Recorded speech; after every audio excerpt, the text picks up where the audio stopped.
A continuación, Noticias 16.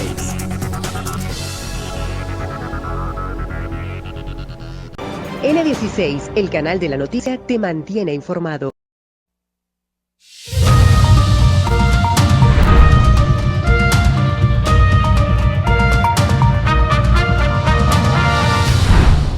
Hola, ¿qué tal amigos? Feliz inicio de semana. Les saluda una servidora, Angelina López, y estos son los titulares del día de hoy. Gobierno hace entrega del bono El Cariñito, que estará beneficiando a 1 millón de madres. Regulación de encuestas se enfrenta a partidos políticos en el Congreso. Investiga muerte de adolescente durante operativo policial en San Francisco de Macorís. Oposición y oficialismo activan estrategias de cara a las elecciones de 2028. Y en las internacionales, Cuba acusa a la Unión Europea de falta de objetividad e independencia con respecto a Estados Unidos. Gracias por quedarse con nosotros. Iniciamos de inmediato este bloque informativo. El expresidente Danilo Medina, sobre la regulación de encuestas electorales que encendieron un nuevo enfrentamiento político entre el oficialismo y la oposición, también tuvo sus posiciones encontradas. Nuestra compañera Alondra Castillo trabajó el tema y nos cuenta más detalles a continuación. Así es, muchísimas gracias. Mientras legisladores de la oposición cuestionan la decisión de la Junta Central Electoral sobre la publicación de sondeos fuera del periodo de campaña, el oficialismo salió en defensa del órgano electoral y acusó a la oposición de intentar desacreditar su institucionalidad. También salieron al frente a las declaraciones del expresidente Danilo Medina de que la medida surge justamente en momentos en que las encuestas reflejarían un deterioro en la popularidad del gobierno. Román, ¿por qué tú no regulas las vallas aéreas que hay de dirigentes políticos que aspiran a presidente? Si tú lo permites a Omar, tienes que permitírselo al mío y al otro y al otro. Entonces, ¿por qué no te metes en eso? ¿Por qué te metes para prohibir que los medios de comunicación y los partidos den informaciones sobre encuestas? La regulación era necesaria, definitivamente.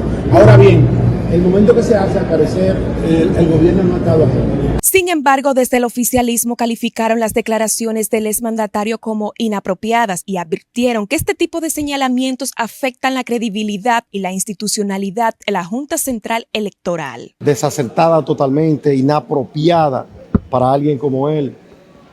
Con la institucionalidad de un país no se juega, y atacar un órgano constitucional es algo que no se le puede perdonar a alguien que dirigió el Estado en 2 ocasiones consecutivas. De su lado, el diputado nacional por Alianza País, Pedro Martínez, respaldó plenamente el llamado realizado por la Junta y defendió la necesidad de regular la publicación de estudios electorales. Estoy de acuerdo que el órgano inclusive sea dotado de mayores garras para que pueda poner orden en el manejo de los asuntos electorales del país. Tras la polémica generada por las declaraciones de Medina, el presidente del PRM, José Ignacio Paliza, recordó que la Junta Central Electoral publicó desde abril del 2025 el borrador del reglamento sobre encuestas conforme a la Ley 107-13 y llamó a todos los sectores políticos a cuidar la Junta Central Electoral. Es toda la información que tengo hasta el momento. De esta forma yo retorno contigo a los estudios. Muchas gracias, Alondra. El secretario general del Partido de la Liberación Dominicana, Johnny Pujols, informó que el expresidente Danilo Medina expresó dudas y suspicacias sobre el momento en que la Junta Central Electoral adoptó recientes decisiones relacionadas con la regularización de la campaña política. No obstante, aclaró que dentro del PLD se reconoce plenamente la competencia legal del organismo electoral para establecer normas en el proceso comicial. Genera dudas el momento en el que la Junta ha tomado la decisión, pero el mismo presidente también decía que se reconoce desde el PLD la competencia y la responsabilidad que tiene la Junta en regular el periodo previo a la pre-campaña. Es decir, no es un cuestionamiento ni a la decisión, porque de hecho el PLD formó parte, como decía el ministro Paliza, ni a la competencia de la Junta Central Electoral para tomarla, sino al momento en el que se toma, cuando el gobierno es el que se ve afectado por los resultados de los últimos estudios. Pujol explicó que el cuestionamiento no se centra en las atribuciones de la Junta, sino en el contexto político en que se produjo la medida. Indicó además que a juicio de Medina, la disposición surge a un escenario donde sectores del oficialismo podrían verse afectados por datos y también una que otras percepciones desfavorables en torno al Partido Revolucionario Moderno. En tanto, a pesar de que existe una sentencia del Tribunal Constitucional que suspende el voto electrónico, la Comisión de la Junta Central Electoral de la Cámara de Diputados estudia un proyecto, en este caso un proyecto de ley para permitir su implementación. El presidente de la comisión, Elías Wessel, señaló que países como Brasil, con más de 100 millones de votantes, utilizan el voto automatizado y destacó que el objetivo de la iniciativa es adaptarse a los avances de las nuevas tecnologías. Un estudio comparado que hicimos con el sistema de Brasil y otros países, donde se vota electrónicamente. En Brasil votan más de 100 millones de personas y no hay ningún tipo de problema a la hora de la contabilización de los votos. También viendo el futuro, 2032, que se unifican todas las elecciones, todos los niveles. Entiendo que conviene que la Junta Central Electoral tenga un mecanismo para la contabilización de los votos sin ningún tipo de problemas. Es adoptar la tecnología, el avance de la ciencia que está en todas partes. También expresó que para que este proyecto se apruebe no hay necesidad de modificar la Constitución, ya que se haría mediante la ley. En otro orden, una familia residente en el sector Friusa de Bávaro denunció este lunes ante el Congreso Nacional que uno de sus miembros fue asesinado en el año 2023 por una banda, en este caso delictiva, dedicada al microtráfico de sustancias ilícitas en la zona. Los denunciantes exigen a las autoridades un proceso judicial transparente, tras señalar que llevan 3 años a la espera de una sentencia justa que castigue este crimen. Hemos visto realmente que en el proceso no se ha manejado con transparencia. Estamos hablando que de 8 personas que participaron en este caso, solamente 2 desde el inicio guardaron prisión. Y hay una de estas 2 que ya le dieron cese de libertad. Y ya mañana, al último que queda guardando prisión, le van a conocer cese de medida de coerción. Mañana 26 martes 2026. Ventura manifestó que mañana martes se conocerá la solicitud del cese de la medida de coerción contra el principal implicado en el homicidio. Asimismo, indicaron que el imputado enfrenta de manera simultánea otros procesos judiciales por la venta de sustancias prohibidas. Más adelante, Fuerza del Pueblo cuestiona fallas del MINER en la evaluación de desempeño docente y alerta sobre impacto psicológico en maestros. Además, PLD advierte modernización fronteriza no puede desplazar a comerciantes tradicionales.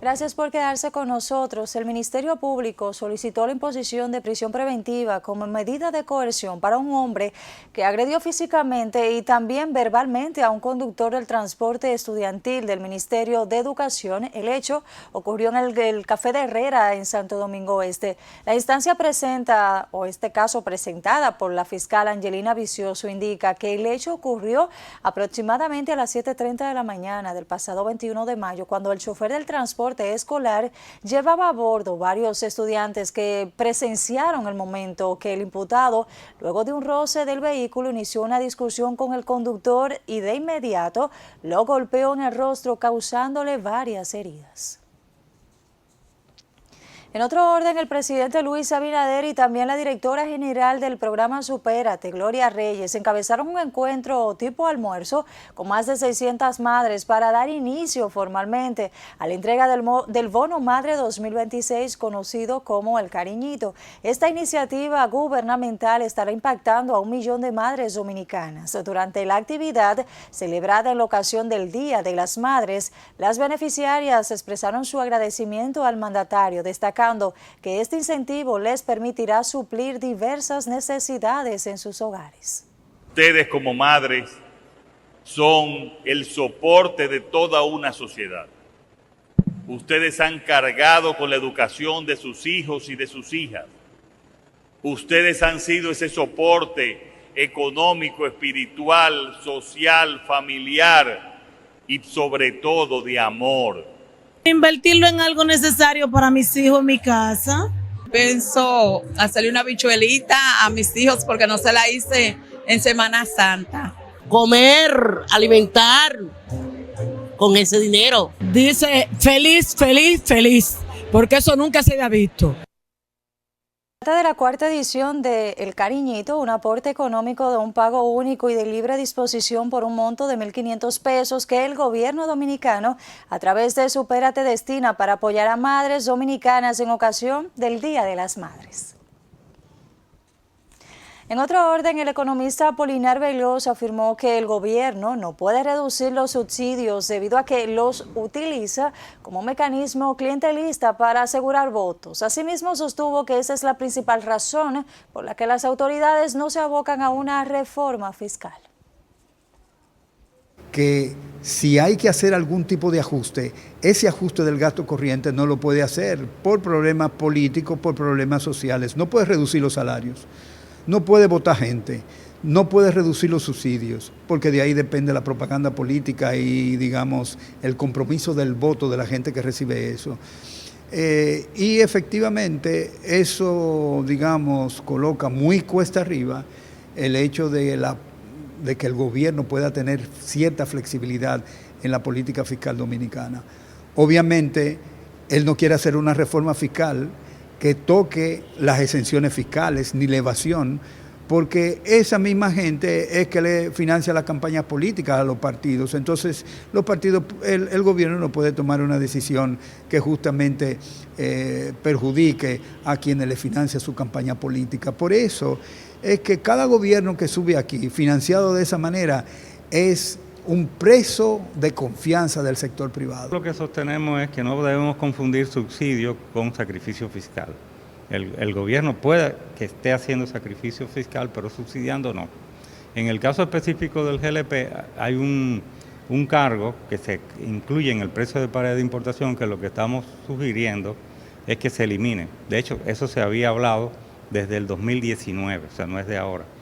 Y cuando se hace un análisis realmente de cuál debería ser el precio del GLP con relación al precio real, con relación al que se fija por la Ministerio de Industria y Comercio, vemos que hay una diferencia notable. O sea, actualmente el GLP debería andar alrededor de los 100 pesos por galón y está a 137. Por lo tanto, no sabemos de qué subsidio se habla. Veloz propuso evitar la regularización del financiamiento político por parte del sector privado al considerar que este no puede continuar siendo opaco ni carecer de límites. En otro orden, la Coordinadora Nacional de Maestros de la Fuerza del Pueblo, Adamilca Espinal, cuestionó las improvisaciones y deficiencias con las que el Ministerio de Educación ha desarrollado la actual evaluación de desempeño docente, asegurando que los constantes fallos, aplazamientos e interrupciones del proceso han generado incertidumbre, ansiedad y afectaciones emocionales en miles de maestros dominicanos. El país está involucrado en lo que es la evaluación de desempeño, que tuvimos que pasar de la etapa 4 a la etapa 6 porque el Estado Dominicano, el Ministerio de Educación, no estaba preparado para la etapa número 5 y así quedó demostrado. Las plataformas colapsaron por no tener los equipos suficientes. Todos sabemos cuál fue el daño que causó ante nuestros maestros el daño psicológico, emocional. Sostuvo que las dificultades registradas durante el proceso evidencian la falta de planificación de la actual gestión del Partido Revolucionario Moderno, recordando que la evaluación de desempeño docente debió realizarse periódicamente cada 3 años y que durante la presente administración gubernamental no se había ejecutado. En otro orden, el Partido de la Liberación Dominicana expresó una gran preocupación por la implementación de proyectos de puertos secos en la frontera dominico-haitiana, al considerar que podrían amenazar el comercio tradicional que durante décadas ha servido de sustento para miles de familias de la zona. Según el PLD, más de 13.000 comerciantes dependen directamente de la actividad económica fronteriza, impactando además a más de 100.000 personas en provincias como Jimaní, Elías Piña, Dajabón y también en Pedernales. El intercambio comercial con Haití tiene una enorme importancia para la economía dominicana, por eso la defendemos. Las exportaciones dominicanas hacia Haití superan ampliamente las importaciones. Es el único país con el que tenemos un saldo positivo de la balanza comercial y constituyen una fuente relevante de ingresos para miles de empresas y trabajadores. Pero precisamente por esa importancia, las decisiones sobre la frontera no pueden adoptarse sin consenso nacional ni sin evaluar cuidadosamente sus impactos económicos, sociales y de seguridad. En ese sentido, el PLD propuso que cualquier proceso de modernización se sustente en la protección del comercio tradicional, la transparencia en las concesiones, la supervisión eléctrica contra el comercio ilícito y también en la priorización de productos dominicanos.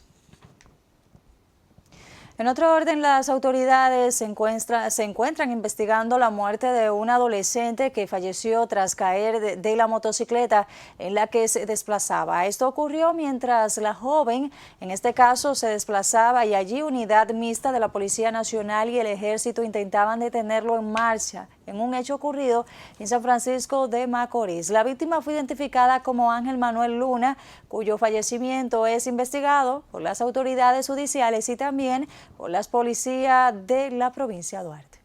Ellos, los policías, ellos, los de la patrulla, no sé. Ellos, fue por ellos que se mandó. ¿Dónde era? Lo dejan tirado como un perro, Dios mío. ¿Dónde fue eso? ¿Dónde fue? En la Carrillo, arriba. Daba la patrulla recorrido, ¿cómo fue? ¿Qué te dice? La ambulancia, cuando yo llegué, yo no vi policía ahí. Yo no me vi la ambulancia, pero él me habló conmigo antes de morir, me dijo. ¿Qué te dijo él? Que ella fue que le dio en persecución a él. ¿La policía? Sí. ¿Qué edad tenía tu hijo? 16 años. De acuerdo con las informaciones ofrecidas, el joven perdió la vida tras una intervención realizada por una patrulla integrada por un agente policial y un miembro del ejército. Tras la pausa en Tu Mundo, cierra campaña presidencial en Colombia con la izquierda en pugna por conservar el poder. Además, les contamos qué dice Indomep sobre el clima en el día de hoy.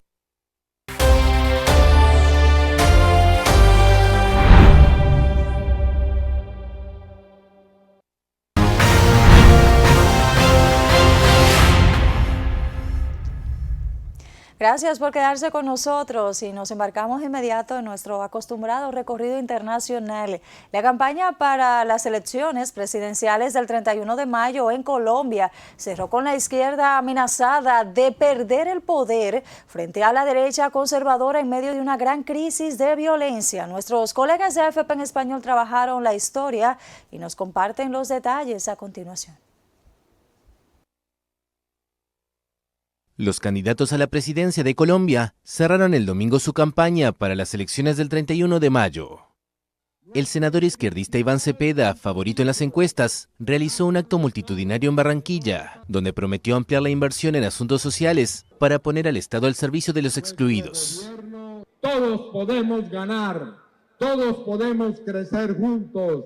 No tiene por qué haber más ricos ricos y pobres pobres. Vamos por la equidad social.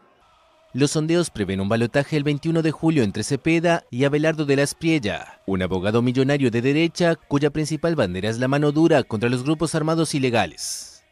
En una plaza de toros llena en Medellín, el opositor enarboló las banderas contra el crimen financiado por el narcotráfico. Vamos a marcar un nuevo camino para esta patria, porque la época de lo siempre ya pasó, los vamos a jubilar. La época de la falsa paz se acabó. La era de Petro y su heredero se acabó. La senadora opositora Paloma Valencia, que aparece en un tercer escalón en las encuestas, realizó su acto en un coliseo de Bogotá. Cercana al influyente expresidente Álvaro Uribe, la candidata planteó dos caminos para Colombia. El camino de entregarnos a los violentos con la continuidad de la paz total. Tenemos por un lado continuar destruyendo el sistema de salud. Y tenemos por el otro el odio furioso de los que quieren destripar a otros. Nosotros queremos la Colombia grande, donde todos cabemos, donde privilegiamos la autoridad y el orden. La prensa ha criticado que los principales candidatos se han negado a dar entrevistas y asistir a debates. Según estudios, la inseguridad y el costo de vida figuran entre las principales preocupaciones de los colombianos de cara a estos comicios.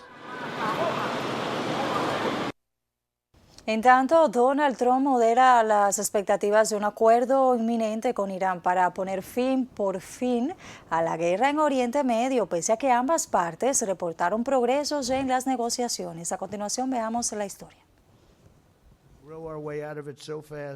Donald Trump moderó el domingo las expectativas de un acuerdo inminente entre Estados Unidos e Irán para poner fin a la guerra en Oriente Medio, pese a que ambas partes reportaron avances en las negociaciones mediadas por Pakistán.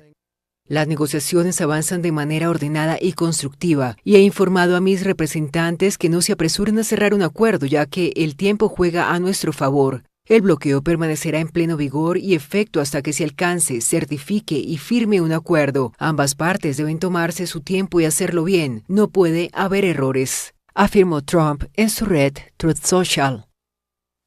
Más temprano, el secretario de Estado, Marco Rubio, afirmó desde Nueva Delhi que existen posibilidades de avances diplomáticos en las próximas horas, aunque descartó que un acuerdo nuclear pueda concretarse rápidamente debido a la complejidad técnica de las negociaciones, según dijo en una entrevista al diario The New York Times. Las conversaciones buscan reducir las tensiones generadas tras la guerra iniciada a finales de febrero, luego de ataques israelíes y estadounidenses contra territorio iraní. Uno de los principales puntos de disputa sigue siendo el control del Estrecho de Hormuz, una ruta clave para el comercio mundial de petróleo. Según medios estadounidenses, la propuesta en discusión contempla desbloquear parte de los activos iraníes congelados en el extranjero y ampliar las negociaciones por 30 días adicionales. Sin embargo, Teherán sostiene que todavía existen desacuerdos importantes, especialmente sobre las sanciones y el programa nuclear. En medio de estos contactos diplomáticos, Pakistán expresó su disposición para albergar una nueva ronda de conversaciones entre Washington y Teherán. Israel, aliado de Estados Unidos, reiteró este domingo que cualquier acuerdo final deberá eliminar lo que considera la amenaza nuclear iraní, incluyendo el desmantelamiento de instalaciones de enriquecimiento de uranio. En tanto, el gobierno de Cuba se pronunció este lunes con la Unión Europea sobre la falta de objetividad por no considerar que las sanciones de Estados Unidos son la principal causa de la crisis de la isla y deseó que el bloqueo comunitario de Express con independencia frene a Washington. El canciller cubano en ese sentido se pronunció, el señor Bruno Rodríguez, y difundió en redes sociales un comentario crítico sobre las posiciones comunitarias que, según él, recientemente los altos representantes de la Unión Europea han tomado como referente para asuntos exteriores. Kaja Kallas, en un debate monográfico sobre Cuba en el Parlamento Europeo. En ese sentido, Rodríguez aseguró que no reconocer que las sanciones, el cerco petrolero y la amenaza militar de Estados Unidos a la isla son las principales causantes, según él, de la crisis, y resta objetividad al bloque europeo y también denota un marcado doble rasero de la ONU. En tanto, la Guardia Revolucionaria iraní informó este lunes que 32 buques atravesaron el estrecho de Hormuz en las últimas 24 horas tras obtener su autorización, con lo que ya son 182 las embarcaciones que han cruzado la vía marítima con el permiso de Irán desde el pasado miércoles. Tras obtener la autorización de la Armada de Guardia Revolucionaria, 32 buques cruzaron el estrecho de Hormuz en las últimas 24 horas, así anunció el cuerpo militar de élite iraní en un comunicado recogido por la agencia Tasnim.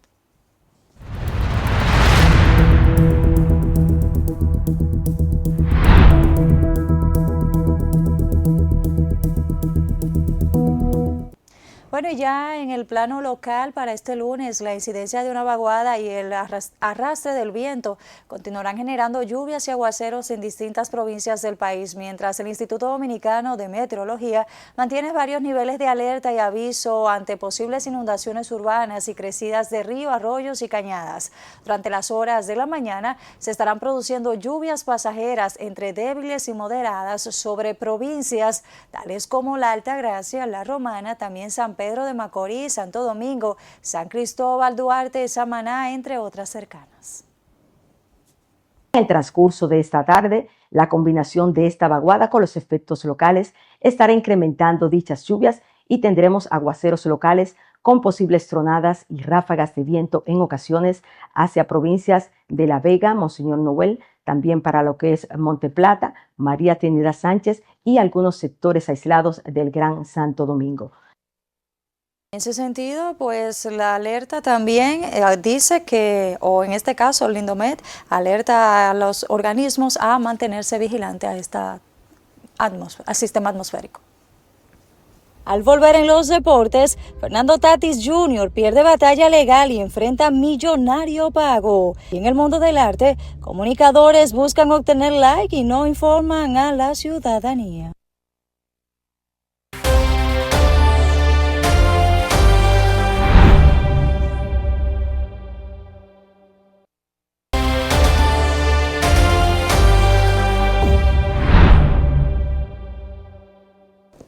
Gracias por quedarse con nosotros y ahora nos actualizamos en el mundo de los deportes. Señores, Fernando Tatis Jr. sufrió un importante revés fuera del terreno de juego. Un juez del Tribunal Superior de San Diego rechazó la petición del estelar dominicano para invalidar el contrato firmado en el 2017 con la firma de inversión Beats Ledger Advance, una decisión que podría costarle decenas de millones de dólares. En este caso, el fallo representa una victoria significativa, pero no para el jugador, sino para la empresa financiera, y confirmando la validez del acuerdo alcanzado cuando Tatis Jr. apenas era un prospecto de 18 años en ligas menores. Como parte inmediata de la resolución, el Compocorto deberá pagar 3.2 millones de dólares establecidos previamente en arbitraje, además de asumir cerca de $240,000 por gastos legales de la compañía. El caso ha llegado poderosamente la atención dentro de las grandes ligas porque expone nuevamente el modelo de negocio utilizado por este tipo de firmas.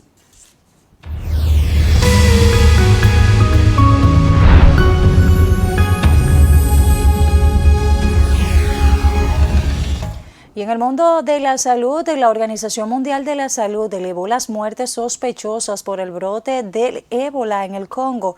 Lice Brazovan nos completa la siguiente historia en nuestro segmento de salud. Al menos 220 personas han fallecido en el país de África por el brote de contagio de la enfermedad de ébola. Así lo informó este lunes el director general de la Organización Mundial de la Salud. Explicó que hay más de 900 casos sospechosos. Así lo indicó durante una reunión ministerial virtual de la salud organizada en los centros africanos para el control y la prevención de enfermedades, así como la Unión Africana sobre la situación de ébola en este continente. El virus probablemente comenzó a circular en Ituri unos 2 meses antes de declararse el brote el pasado 15, según la OMS, que calificó este 17 de mayo el brote como emergencia de la salud pública de importancia internacional. Asimismo, se propagó en Uganda, donde ya se han registrado 7 casos, incluido una muerte de una ciudadana congoleña que se considera un contagio importado. Para N16, Lisset Brazovan.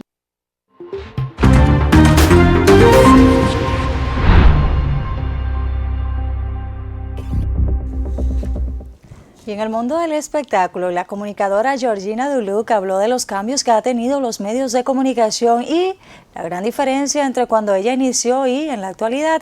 Duluc confesó que aunque durante más de 20 años estuvo acostumbrada a recibir críticas, en esta nueva etapa ha notado que la gente quiere sangre y hacer quedar mal a las figuras para generar like en las redes sociales. La también actriz aseguró que le aterra ver todo lo que está pasando en los medios de comunicación y cómo algunos comunicadores sobrepasan los límites para llamar la atención en el mundo del espectáculo. Haciendo el mundo del espectáculo, de esta manera hemos concluido nuestra jornada en el día de hoy. Como siempre, agradeciendo a Dios y a todos ustedes. Se despide una servidora, Angelina López. Nos vemos en una próxima entrega. Feliz tarde. Bye bye.